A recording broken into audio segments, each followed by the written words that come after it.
नमस्कार, आप देख रहे हैं सत्य हिंदी और मैं हूं आपके साथ कृति सिंह। उत्तर प्रदेश में कथित अवैध बांग्लादेशी और रोहिंग्या मुसलमानों के खिलाफ चलाए जा रहे अभियान ने लखनऊ की झुग्गी बस्तियों में खौफ का माहौल बना दिया है। करीब 50 असमिया परिवार अब बेघर होने की कगार पर हैं।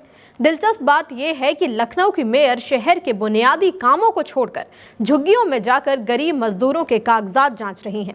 रोहिंग्या और बांग्लादेशी घुसपैठियों को निशाना बनाने वाला यह अभियान अब कानूनी भारतीय श्रमिकों के जीवन को भी प्रभावित कर रहा है। मामला तब और गंभीर हो गया जब मुख्यमंत्री योगी आदित्यनाथ ने सोमवार को स्पष्ट कहा कि किसी को नौकरी देने से पहले उसकी पहचान की जांच जरूर कर लें। दरअसल पिछले 4 दिनों से लखनऊ नगर निगम LMC की टीम मेयर सुषमा खरकवाल के नेतृत्व में शहर के बाहरी इलाकों की झुग्गियों में जा रही है। बताया जा रहा है कि इसका मकसद बांग्लादेशी और रोहिंग्या लोगों को बाहर निकालना है, लेकिन इसका सबसे बड़ा शिकार बारपेटा असम के अली जैसे दर्जनों असमिया मजदूर हो रहे हैं।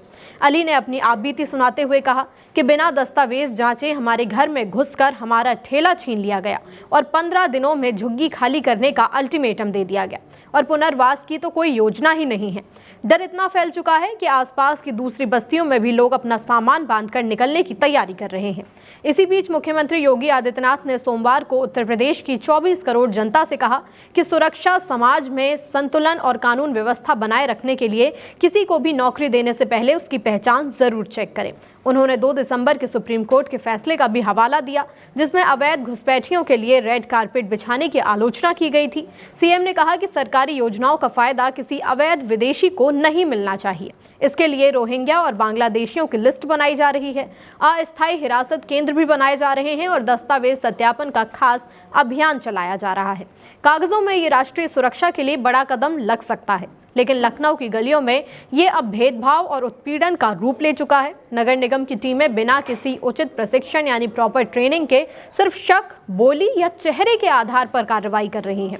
असम के प्रवासी जो भाषा या संस्कृति में स्थानीय मूल निवासियों से मिलते जुलते हैं, सबसे आसान निशाने पर हैं।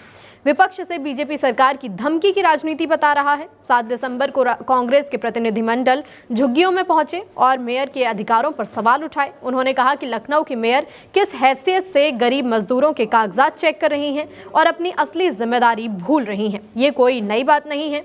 असम में मुख्यमंत्री हिमंत बिस्वा शर्मा के नेतृत्व में जून से चल रहे बेदखली अभियानों में अब तक 3300 से ज्यादा परिवार बेघर हो चुके हैं। ऊपरी असम से सतर्कता समितियां घर घर जाकर संदिग्धों की तलाश कर रही हैं। दिल्ली NCR के गुड़गांव में भी बंगाली मजदूरों को मकान मालिकों ने रातों रात निकाल दिया।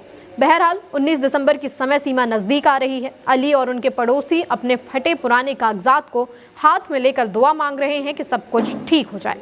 अब सवाल यही है कि योगी सरकार सचमुच सही पहचान सत्यापन की ओर बढ़ेगी या ये अभियान असम की तरह बेघर होने और तनाव का चक्र बन जाएगा। झोपड़ियों में फैली ये दहशत ये सवाल उठा रही है कि सीमाओं की सुरक्षा के नाम पर अगर देश के गरीब नागरिकों की जिंदगी ही उजड़ने लगे तो राष्ट्रीय सुरक्षा का ये दावा आखिर कितना सुरक्षित रह जाएगा। आपकी क्या राय है, हमें कमेंट करके बताइए। वीडियो को लाइक और शेयर कर लें, साथ ही चैनल को सब्सक्राइब भी। फिलहाल के लिए इतना ही। नमस्कार।